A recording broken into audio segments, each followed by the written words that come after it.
sampai tahun 60-an itu masih ada. Pernah saya belikan itu penyimpan arsip itu ya, plastik gitu loh. Itu lengkap sekali. Dan saya minta pokoknya ini harus ada di sini terus, jangan sampai diminta orang kemudian berpindah tangan. Nah ini kan berita yang tadi Rekan Banjarnegara ini.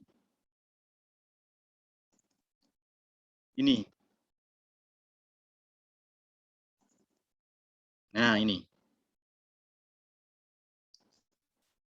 Jadi ini bisa disimpan. Nah kalau Bapak sekalian punya pengcropping ya seperti ini, saya nggak tahu programnya apa ya, anak saya yang masang. Ini bisa di cropping ini, klik kayak gini dong, ini bisa ini dong. Nah ini nanti disimpan di sini, klik, nanti menyimpan di folder. Nah kemudian nanti tinggal diberi identitas, misalnya ini dari koran apa, tanggal berapa gitu. Nah kalau Bapak sekalian kalau ingin mudah begini cara menerjemahkan. Ini bisa gini, ini dari PDF ini bisa diklik ini. Karena terblok ya. Kemudian di copy ya. Jadi copy, coba kita terjemahkan. Ini saya tutup dulu.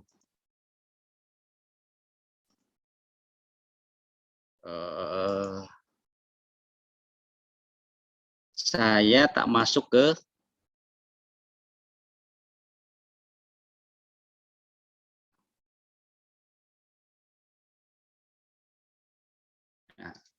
sudah terlihat Google-nya? Sudah. Oke, ya. Kita cari ini, mentranslate ini kan sudah Belanda, Inggris nggih. Ini. Kita cari Belanda Indonesia. Nah, kita copy di sini. Nah, ini kan sudah walaupun memang tidak sempurna karena ini dari koran dan bahasa Belanda ini tidak, dari terjemahannya itu sudah ngerti kan bahwa pada tanggal 5 Januari tahun 27 akan diangkat menjadi Bupati Banjarnegara Raden Tumenggung Sumitro Kolopaking Bojonegoro. Gitu. Oh, itu banyak sekali yang bisa kita terjemahkan dari situ. Di bahasa Belanda tadi. Oke, kita coba lagi. Jadi mudah yang ini terjemahkan berbagai koran ini.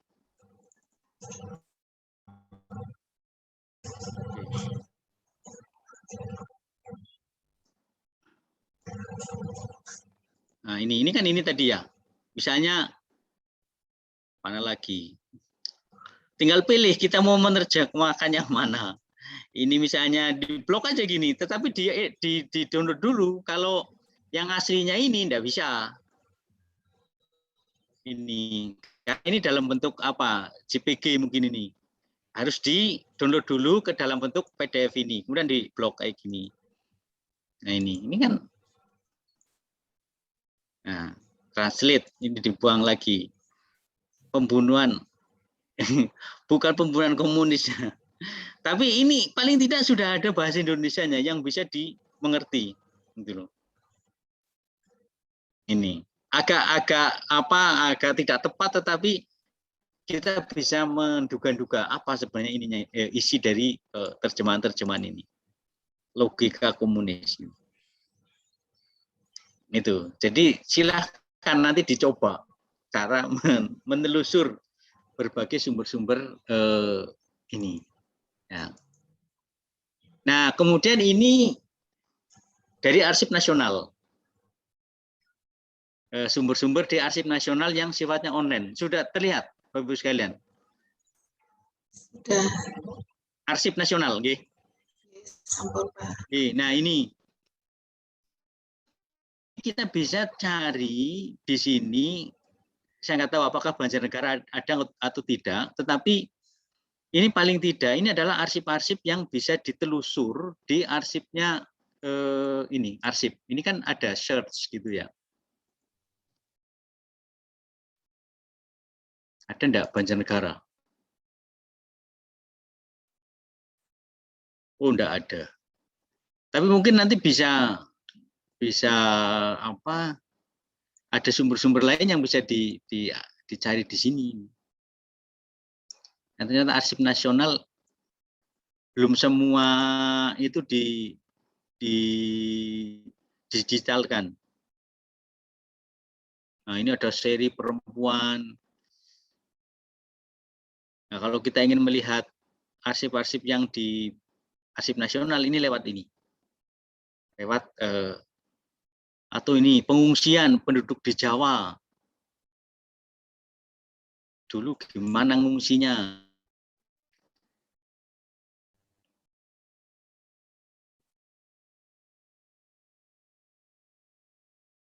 Nah, ini buku sana tentang pengungsi di Jawa pada zaman revolusi. Nah, ini bisa dicari di sini. Nah, artinya bahwa apa ya? Bahwa pelajaran sejarah itu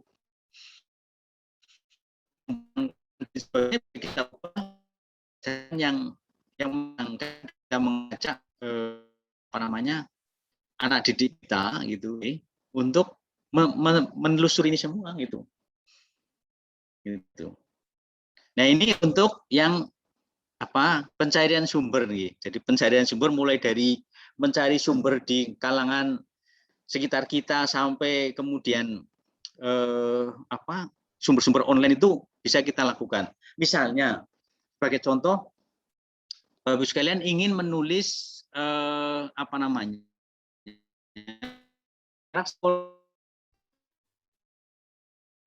SMP Unggulan, Romlah Unggulan. Ini bisa menulis perkembangan sejarah SMP Unggulan berdiri tahun 1983. SMP Unggulan berdiri tahun 83. Karena saya murid kedua, saya masuk tahun 84. Itu ya, sampai sekarang misalnya. Bagaimana caranya? Para alumninya ditanya yang sekolah di sana, misalnya saya ditanya.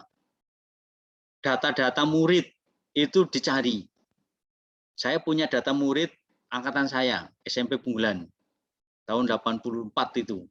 Itu lengkap nama-namanya dari si A sampai ini saya punya semua. Itu. Kemudian nanti ditulis dari kemudian perkembangan bangunannya, seperti siapa saja gurunya, itu bisa diceritakan di sini. Dengan sumber-sumber yang ada di sekitar kita itu. Nah, ini untuk kepentingan internal misalnya, untuk kepentingan SMP. Bisa saja nanti para murid itu didorong untuk menulis cerita-cerita kampung mereka dan sebagainya. Itu menarik ya. Saya mendengarin apa dari buku itu. Kan ini yang menyebabkan pelajaran secara bosan kan itu. Karena kita tidak berinovasi para gurunya ini. Oke, dari sini mungkin ada sesuatu yang ditanyakan dengan menulis.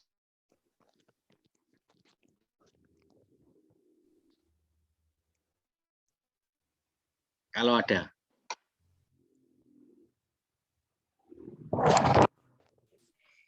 Saya, Pak. Oke, monggo, Bu Enda. Ini sebetulnya saya yang orang sini ya, Pak, tapi saya tanya barangkali Bapak malah punya begitu, mohon izin bertanya. Itu di dekat rumah saya itu ada prasasti, Pak. Barangkali Bapak punya sumber tertulisnya itu. Dekat Bruk Serengseng ini ada prasasti penghadangan tentara Siliwangi. Oh, itu mungkin kemerdekaan apa ya. Enggak, tapi kalau tanya-tanya itu pada nggak tahu itu. Di Banjarnegara itu dulu pernah terbit buku Banjarnegara Bang. Yang Pak Mahlan ya, itu ya? Itu. Nah, itu kan menceritakan masa revolusi, termasuk bisa jadi itu tadi tentang penghadangan tentara Siliwangi. Itu, Tentara Siliwangi itu kan dulu keluar dari Bandung dan sekitarnya pada saat terjadi perjanjian Renville, Renville ya. tahun Nah, 48. harus keluar dari sana karena memang kemudian ada daerah-daerah yang dijadikan daerah kantong itu loh, harus keluar dari dikosongkan. Nah, sebagian besar itu memang ke Punggelan, ke Banjar, ke Kali Bening, Rakit dan sebagainya itu dulu banyak tentara Siliwangi. Saat itu kota Siliwangi sempat juga menghadang tentara Belanda mungkin pada saat itu. Iya sih, ada tubuhnya itu. Ada masih nah itu sekarang, Pak. bisa diceritakan itu, tentang dampak dari perjanjian Renville tadi itu terhadap itu tadi. Kenapa kemudian tentara Siliwangi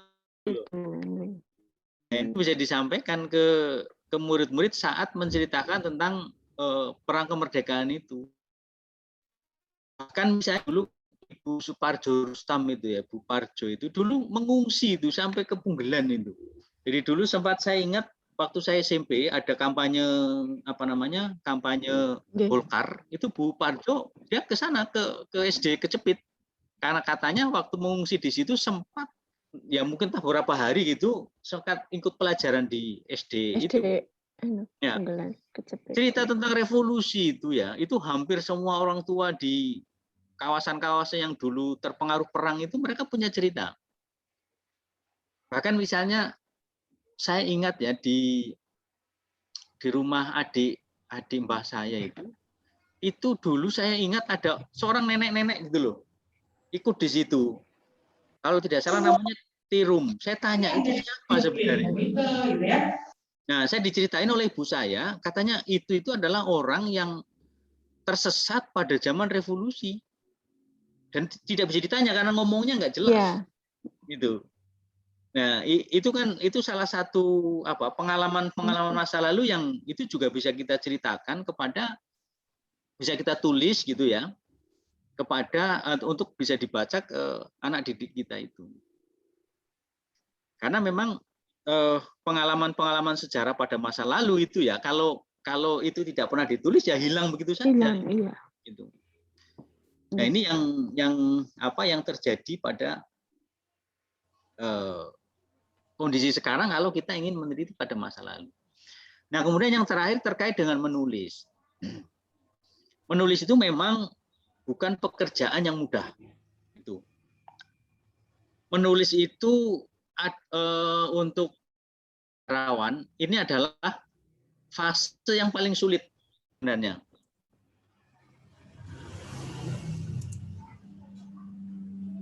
Oke, bentar. Nah, ini.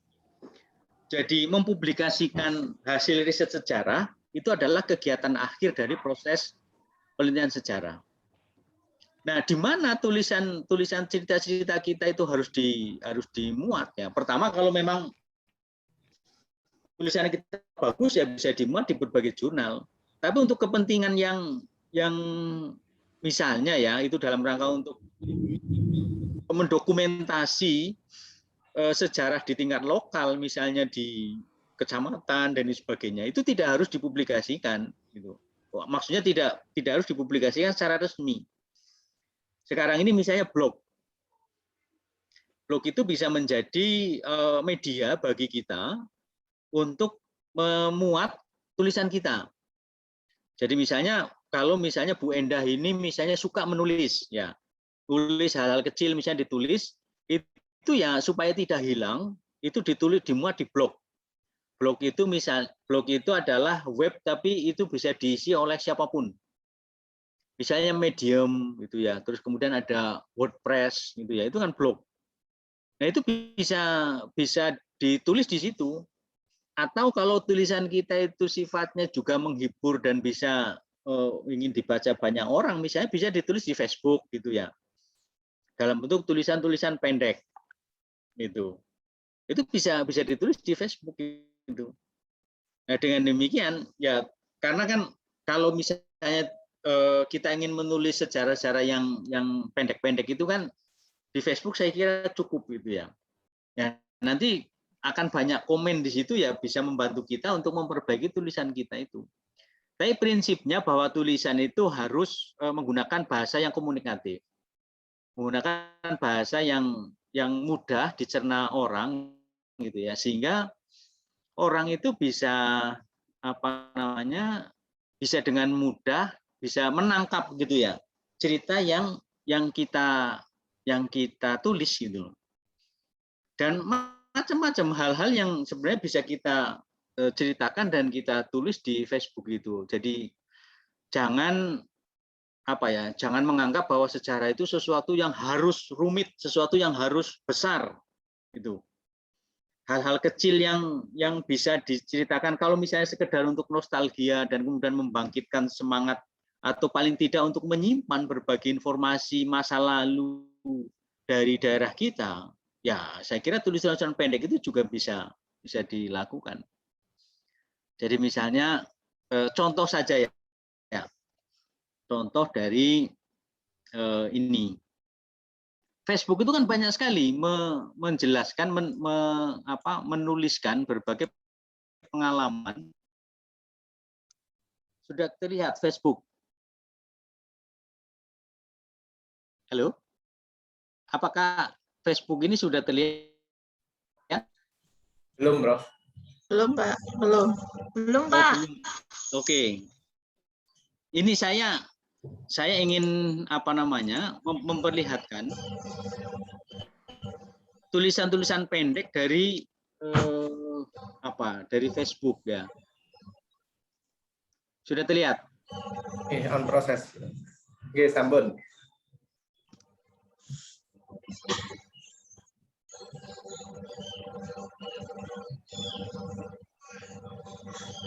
Oh.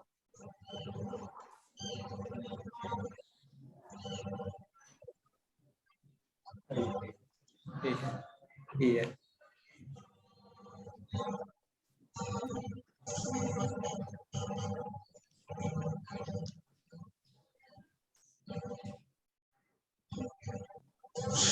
Nah ini misalnya ya, ini contoh, tapi kok biru ya.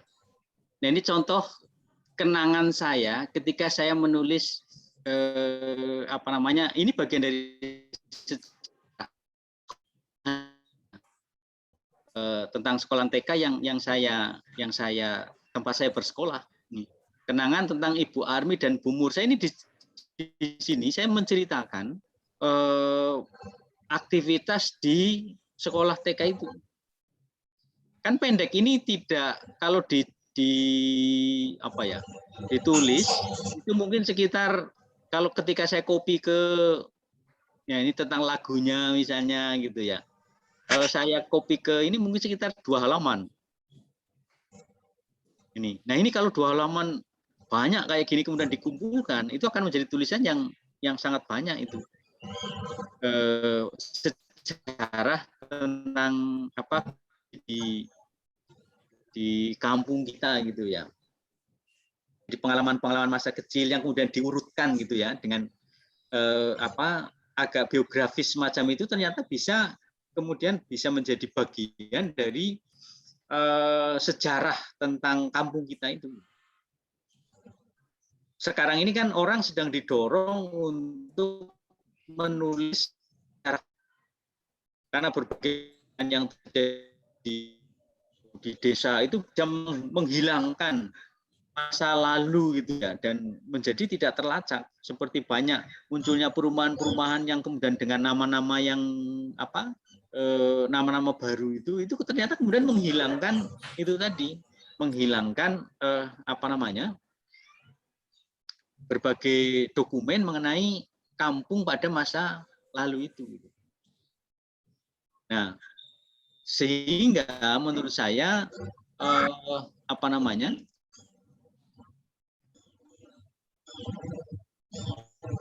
berbagai hal terkait dengan sejarah kita itu harus mulai ditulis itu.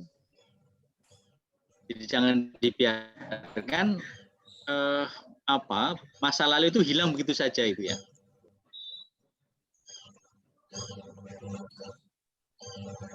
Nah, jadi hasil dari berbagai penelitian itu baru bisa dibaca oleh orang lain itu manakala ditulis. Jadi sejarah itu bukan hanya kumpulan sumber gitu ya, tetapi sejarah itu dari sumber sejarah itu kemudian bisa ditulis dan kemudian dihadirkan ke masyarakat itu. Dengan cara semacam itu maka tulisan kita menjadi terkomunikasikan kepada masyarakat dan masyarakat kemudian tahu, oh ternyata dulu di desa di Kalibening misalnya ada peristiwa ini. Nah, kalau misalnya Bu Enda itu hanya melihat prasasti tentang penyergapan itu tapi tidak pernah ditulis, ya yang tahu hanya Bu Enda sendiri. Orang lain ya nggak akan pernah tahu itu. Nah, oleh karena itu dengan cara ditulis semacam ini bisa dikomunikasikan. Nah, kalau tulisannya itu baik, tentu saja itu bisa dimuat di berbagai jurnal. Jurnal itu adalah alat untuk atau media bagi kita seorang sejarawan untuk bisa mengkomunikasikan berbagai hasil penelitian kita, tulisan kita agar bisa dibaca oleh orang lain. Jadi sesederhana apapun tulisan kita, kalau itu kemudian bisa dibaca oleh orang, itu akan sangat penting. Jadi jangan takut untuk menulis. Jadi tulis apa yang kita pikirkan gitu, apa yang kita tangkap dari hasil komunikasi kita dengan berbagai sumber sejarah itu, mungkin juga hasil wawancara begitu ya dengan orang-orang tua gitu ya. Itu kemudian ditulis. Nah, kalau tidak ditulis ya hilang itu. Nah, memang kalau jurnal itu pasti ada syarat-syarat tertentu yang jauh lebih sulit karena jurnal itu kan memang ada kriteria tertentu, apalagi kalau jurnal internasional. Nah, jurnal internasional itu untuk bisa dimuat aja harus nunggu setahun gitu. Karena ada berbagai review oleh editor dan macam-macam gitu ya, reviewnya itu bisa berkali-kali gitu. Tapi selain jurnal gitu ya, saya kira untuk latihan, untuk yang awal berbagai blog itu bisa, karena blog itu bebas, nggak ada batasnya. Misalnya yang blog yang sangat populer adalah Kompasiana. Kompasiana yang dikeluarkan oleh Kompas, kita tinggal daftar gitu aja, terverifikasi, nanti kita bisa langsung menulis di blog tersebut. Nah, dengan cara semacam itu maka tulisan-tulisan kita bisa dibaca oleh orang lain, akan terkomunikasikan dengan orang, dan itu nanti bisa dijadikan bahan atau referensi oleh orang lain juga. Kalau kita mau, kalau ada orang lain mau mencari tulisan misalnya tentang Kalibening misalnya gitu ya, berbagai khasanah sejarah. Jadi jangan hanya dibayangkan bahwa sejarah itu perang. Sejarah itu tentang orang-orang yang berkuasa misalnya, bukan hanya itu, berbagai aspek yang lain itu juga merupakan sejarah itu. Nah, ini yang menurut saya Bapak sekalian harus berlatih gitu ya tentang hal ini. Oke, yang lain, kalau mungkin ada yang ingin ditanyakan. Silakan monggo Bapak Ibu, barangkali ada yang mau bertanya bisa raise hand dan mengaktifkan mikrofonnya, langsung bisa menyampaikan pertanyaan secara langsung kepada Prof. Purnawan. Tadi ada di chat satu lagi sebenarnya Prof, ada pertanyaan kaitannya dengan Kelampok. Ini di Kecamatan Purworejo Kelampok juga mendapat gelar kota lama. Apakah di Kelampok juga ada situs-situs sejarah tentang kota Kelampok? Itu pertanyaannya, Prof. Nah, Kelampok ini memang kota lama. Ya, jadi Kelampok itu mulai dibuka dan kemudian dibangun ada fasilitas-fasilitas kolonial itu pada awal abad ke-20. Jadi di sana walaupun tidak lama ya, misalnya keberadaan pabrik gula. Pabrik gula Kelampok itu dibangun dan dokumentasi tentang pabrik gula itu banyak. Itu walaupun pabrik gulanya sekarang sudah tidak ada. Nah, dampak dari pabrik gula itu, di sana juga ada sekolahan.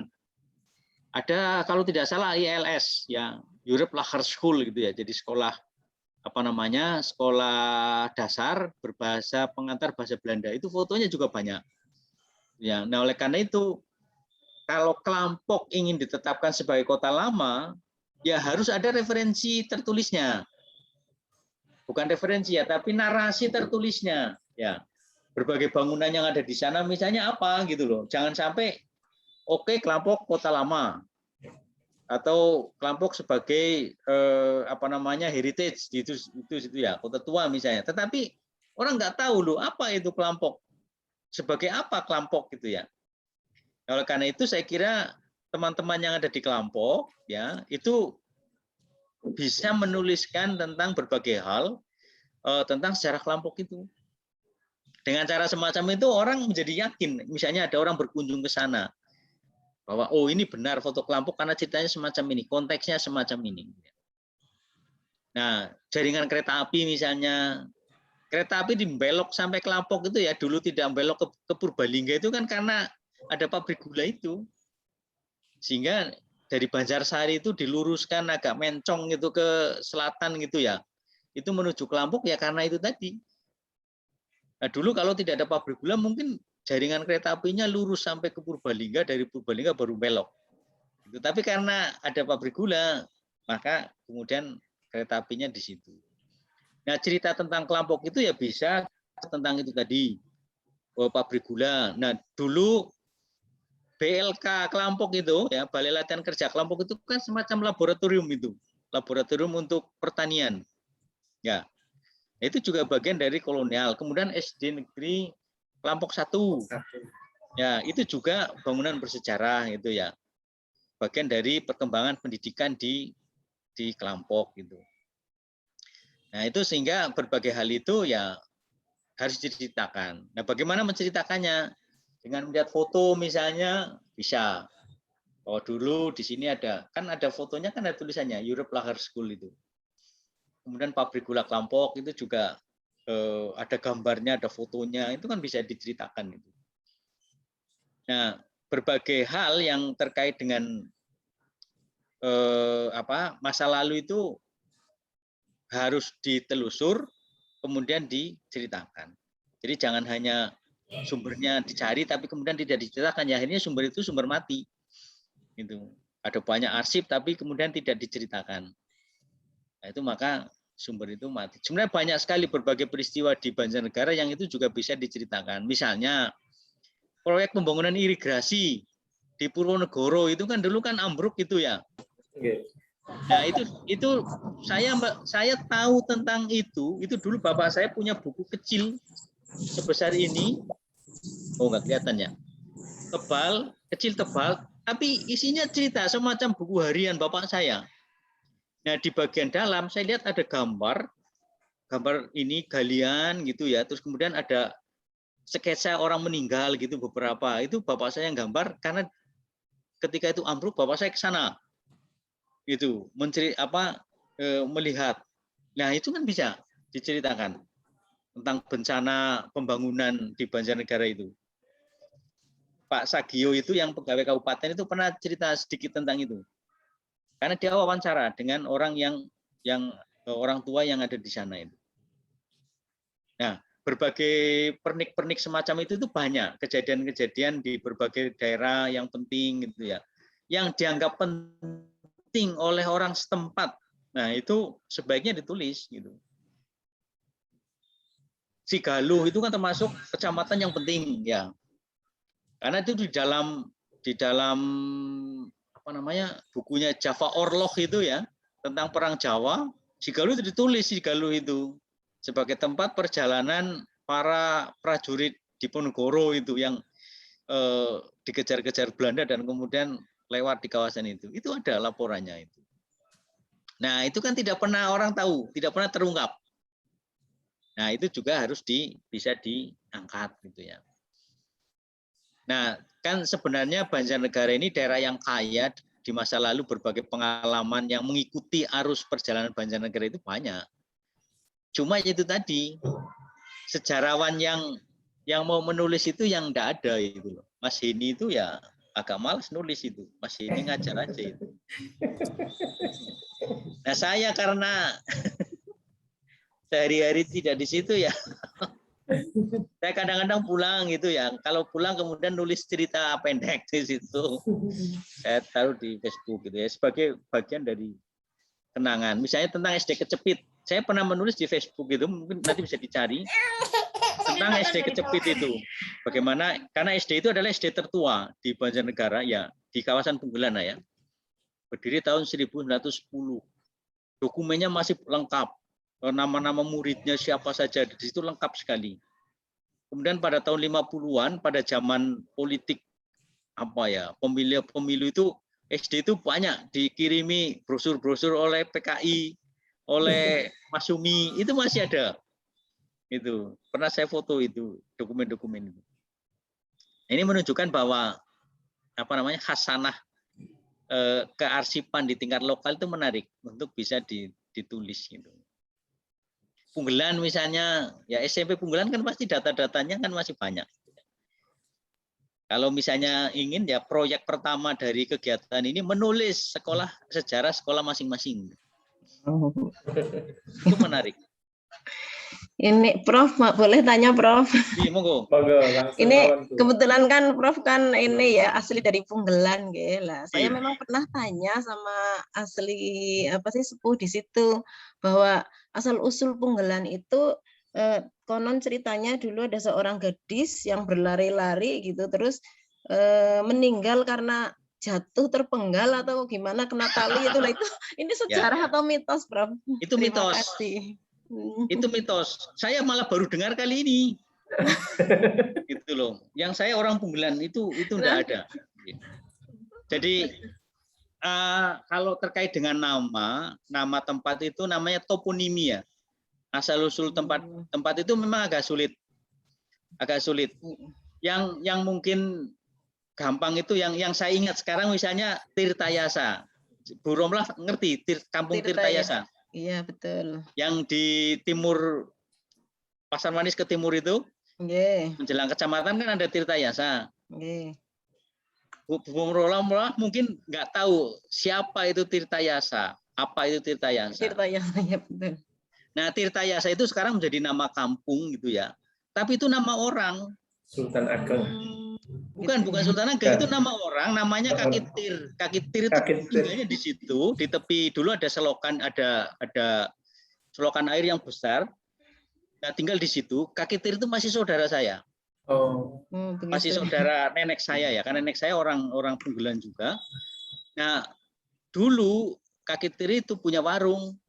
Nah, karena dulu kan zaman dulu untuk pergi ke Wanadadi kan kendaraannya kan tidak ada sampai ke Punggelan dan sebagainya. Jadi orang Kecepit itu jalan kaki ke Wanadadi. Nah, kalau pulang capek mampir ke warungnya Kaki Tir itu. Kaki Tirtayasa namanya. Nah, itu terkenal jadinya karena itu di pertigaan itu menuju Karanglo itu, menuju mana itu. Nah, lama-lama itu terkenal jadi nama kampung gitu. Nah, hanya itu yang saya ingat. Kalau yang tempat-tempat lain Punggelan itu mitos kalau istilah terpenggal gitu. Ada itu. Itu new mitos. Karena dulu enggak ada cerita semacam itu. Makanya saya juga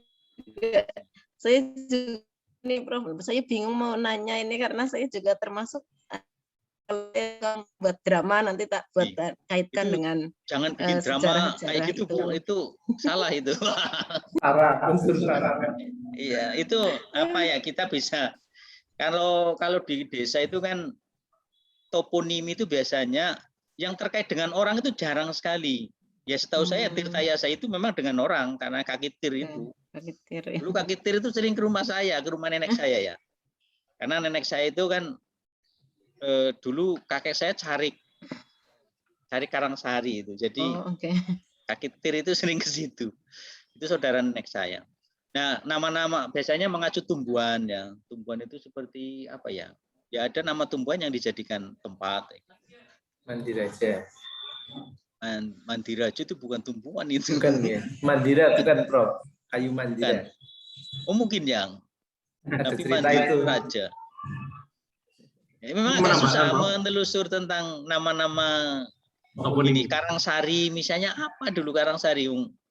Karangsari kan dulu desa yang satu dengan Punggelan, kemudian dibagi dua desanya.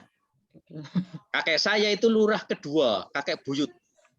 Di Karangsari itu lurah kedua di desa Karangsari. Lurah pertama dulu siapa gitu, terus kakek saya itu. Itu desa baru, desa yang baru. Punggelan lama kalau desa Punggelan. Nah ini jadi kita harus hati-hati terkait dengan mitos-mitos semacam itu. Karena banyak kalau di di kampung, di desa itu orang mencampur adukan antara mitos dengan sejarah. Jadi seperti kalau misalnya itu tadi kalau ada sumber air itu dianggap oh ini dulu wali kayak gitu ya. Itu kan karena apa? Misalnya ada pohon beringin yang besar gitu ya, itu kemudian dianggap ada sesuatu di situ ya. Ya karena cara berpikir orang zaman dulu itu tidak ilmiah, jadi tidak bisa memecahkan persoalan gitu ya. Secara ilmiah ya akhirnya larinya ke situ, ke mitologi semacam itu. Seperti misalnya Nyai Roro Kidul ya. Kenapa ada mitos Nyai Roro Kidul? Selain karena ini memang diciptakan oleh keraton, saya kira itu juga terkait dengan ketidakmampuan orang untuk memecahkan misteri di itu tadi, di laut yang semacam itu. Jika seolah-olah bahwa laut yang menggelegar semacam itu dan ombaknya tinggi dan kemudian sering menyeret orang, berarti di sana ada makhluk halus ini. Ya, itu, jadi larinya ke sana, ke itu. Ya sama dengan di desa-desa ketika kita tidak mampu menjelaskan secara ilmiah masa lalu desa itu, ya akhirnya larinya ke mitos. Apalagi kan untuk mengungkap sumber-sumber sejarah di desa gitu kan sulit ya. Sumber-sumber tertulis itu belum tentu ada gitu ya. Sehingga orang kemudian larinya ke dongeng, ke mitosnya. Itu saya anggap sebagai historiografi tradisional gitu ya. Di mana aspek-aspek mitologi campur aduk dengan fakta-fakta sejarah itu. Prof, menambahkan nanti ya. Insya Allah nanti untuk teman-teman pengikut dari program ini nanti juga saya punya karya buku toponimi sejarah desa, nanti mungkin akan bisa saya share ke teman-teman agar paling tidak memicu. Sebenarnya tulisan itu tidak harus serius-serius amat loh gitu. Kumpulan cerita dari anak-anak siswa itu juga bisa kita lakukan. Kemudian untuk program ini sendiri sebenarnya kita pengen nanti teman-teman juga arahannya tidak ke fiksi gitu ya. Nantinya harapannya dari pelatihan ini kan ada risetnya itu nanti bisa kita bukukan, kemudian dari hasil riset itu kita jadikan sebagai bahan untuk film dokumenter gitu. Kemudian mungkin kalau teman-teman lebih dalam akan saya sampaikan besok. Izin share screen ya Pak. Ya, ini jangan. Misalnya saya punya beberapa gambar misalnya di Kelampok gitu ya. Nah, sudah kelihatan? Proses ya. Proses. Oke. Ya. Misalnya tentang Banjar Cahyana gitu ya. Saya memang sepakat dan tadi terima kasih juga Prof. Purnawan sudah banyak melihatkan link-link tentang aneka macam arsip maupun foto. Nah, ini kita bisa coba kita lihat misalnya tentang Banjar Cahyana gitu ya. Nanti teman-teman bisa menjadikan objek-objek ini sebagai sebuah bahan untuk riset dan juga harapannya menjadi sebuah media audiovisual. Misalnya ini pintu air Banjar Cahyana begitu ya. Di arsip KITLV, kemudian Gahetna maupun Tropen Museum, insya Allah banyak. Dan kalau untuk Kelampok sendiri, kemarin kita juga beberapa tahun lalu kita sempat melakukan sebuah napak tilas gitu, dan memang kita bisa lihat ya, Bapak Ibu mungkin bisa lihat ini adalah bagian depan dari pabrik gula Kelampok, dan kita ternyata waktu kita melaksanakan riset di sana, kita menemukan dan seolah kita menemukan apa ya? Nah, ini ternyata masih ada. Jadi bagian depan dari pabrik gula Kelampok itu ternyata masih utuh. Hanya memang bagian belakangnya yang mungkin sudah tidak ada lagi gitu. Ini kita bersama teman-teman melakukan napak tilas juga, dan ini nanti bisa dijadikan oleh teman-teman yang mungkin ada di Kelampok ataupun Mandiraja sebagai bahan riset dan juga nanti bahan film dokumenternya begitu.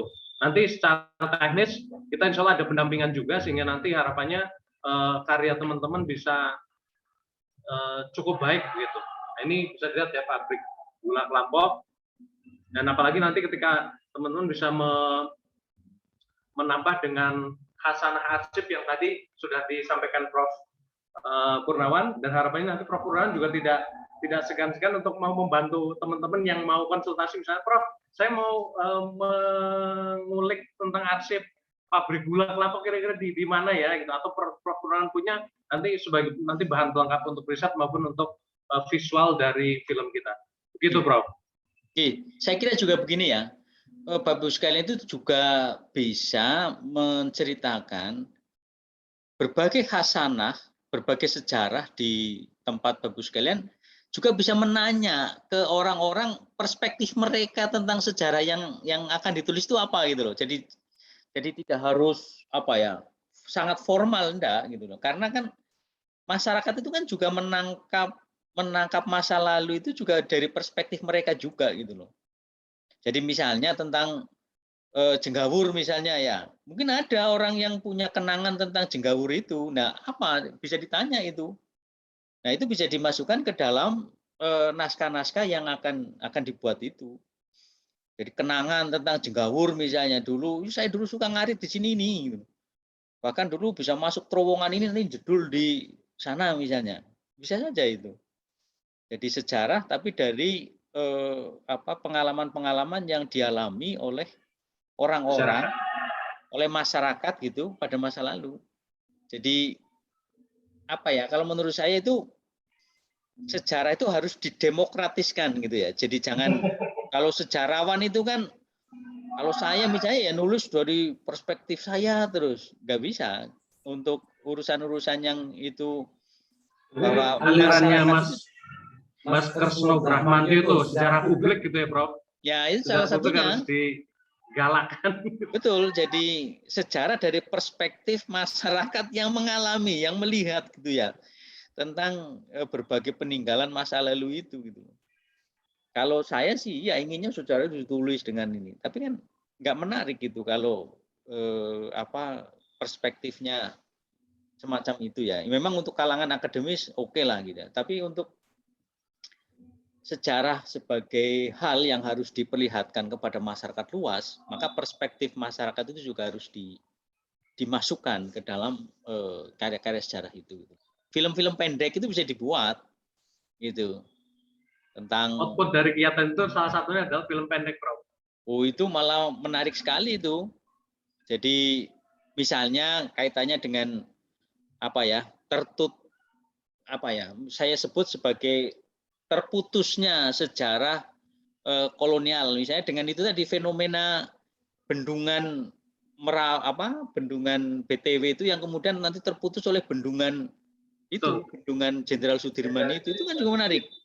Betul, dan sifon itu Prof, ya? Sifon yang ada di Jenggawur itu ternyata masuk di logonya Kabupaten Banjarnegara. Kalau kita perhatikan kan di bawahnya pohon beringin itu ada sifon, letter U gitu. Dan ternyata kan ada memori kolektif yang masuk, bahkan sampai masuk di logo kabupaten begitu. Iya, makanya itu sifonnya kalau bisa digali lagi itu, yang kerendam lumpur.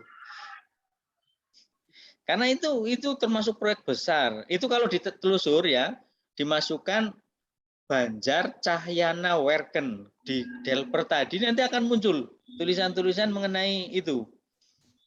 Tentang proyek sifon itu. Saya pernah mencoba menelusur, itu cukup banyak yang bisa dipakai untuk menjelaskan proyek itu.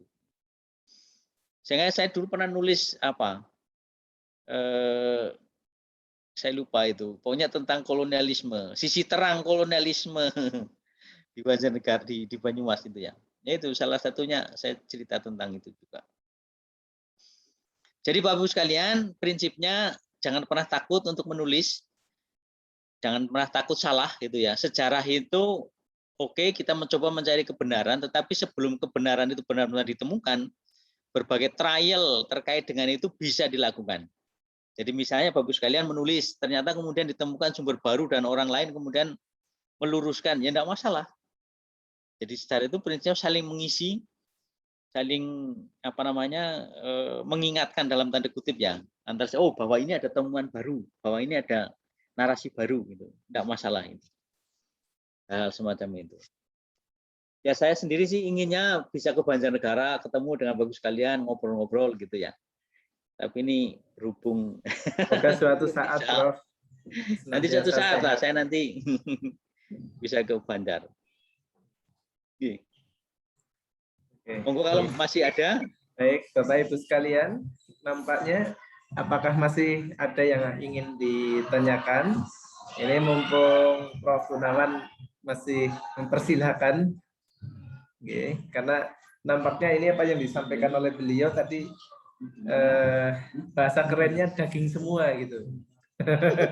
Jadi kita semuanya yang menyimak kemudian mendengarkan apa yang disampaikan oleh Prof. Gunawan ini sangat menarik begitu. Apalagi barangkali ini sebagian peserta atau Bapak Ibu guru tidak memiliki basic ataupun background sebagai guru sejarah gitu. Ini menjadi sebuah ilmu dan juga inspirasi yang baru bagi kami dan sangat menarik gitu ternyata kalau kemudian ada sumber-sumber sejarah lokal, sumber-sumber yang nanti bisa diriset dan kemudian ditulis dalam narasi lalu difilmkan gitu, baik dalam film dokumenter ataupun yang lain, karena memang ujung dari program ini adalah menghasilkan produk buku kemudian juga film-film dokumenter tersebut gitu, sebagai menambah khasanah bagi pembelajaran siswa-siswa gitu, sehingga nanti harapannya mereka juga kenal dengan sejarah daerahnya, kemudian juga meningkatkan literasi gitu, literasi digital dan lain sebagainya gitu. Barangkali karena waktunya sudah menunjukkan pukul 15:15 ini sesuai dengan jadwal yang telah dibuat oleh panitia, waktunya sudah selesai, sudah habis, dan nampaknya sebenarnya kami masih ingin mendengarkan penjelasan-penjelasan yang banyak dan yang lain, tapi nampaknya nanti mungkin bisa kita sambung di lain waktu gitu. Barangkali sebelum kami akhiri ada closing statement Prof. Dulu, monggo. Oke. Jadi prinsipnya menulis sejarah itu adalah menulis pengalaman kita ya di masa lalu, pengalaman kita semua, sehingga prinsipnya saling mengisi antara satu orang dengan orang yang lain, dan sejarah itu penting karena itu menjadi bagian dari perjalanan daerah kita yang saya kira harus bisa kita tunjukkan kepada generasi yang akan datang. Saya kira itu. Terima kasih Prof. Gunawan Basundoro M.Hum atas ilmu dan pencerahannya pada siang hari ini. Tadi closing statement-nya cukup padat dan berisi gitu, dan ini menurut saya pesan yang kita semuanya mari bersama-sama kita laksanakan demi generasi masa depan yang lebih baik lagi, agar generasi masa depan juga tidak lupa dengan sejarahnya, mereka kenal dengan masa lalu daerahnya dan secara umum adalah Banjarnegara gitu. Baik, untuk sesi kedua ini kita cukupkan, dan sekali lagi kami ucapkan terima kasih kepada Prof. Gunawan. Semoga senantiasa sehat selalu, sehingga nanti ada kesempatan mungkin nanti di Banjarnegara pas kondur nanti ada kopdar. Nah, nanti dengan teman-teman pasti nantinya akan sangat senang, akan siap menerima inspirasi dan juga banyak pencerahan dari Prof. Gunawan. Dan kepada Bapak Ibu semuanya, kami juga ucapkan terima kasih atas perhatiannya untuk sesi kedua ini, dan saya Slamet Sugianto selaku moderator pada sesi kedua ini mohon maaf yang seikhlas-ikhlasnya barangkali dalam memandu acara banyak kesalahan dan kekhilafan. Dari saya selaku moderator saya akhiri. Billahi taufiq wal hidayah. Assalamualaikum warahmatullahi wabarakatuh. Waalaikumsalam warahmatullahi wabarakatuh. Terima kasih sekalian. Salam untuk keluarga semuanya. Terima kasih. Terima kasih, Waalaikumsalam Prof. warahmatullahi Ditunggu wabarakatuh. datangannya ke Punggelan, Prof. Oke, nanti saya beritahu. Assalamualaikum. Waalaikumsalam.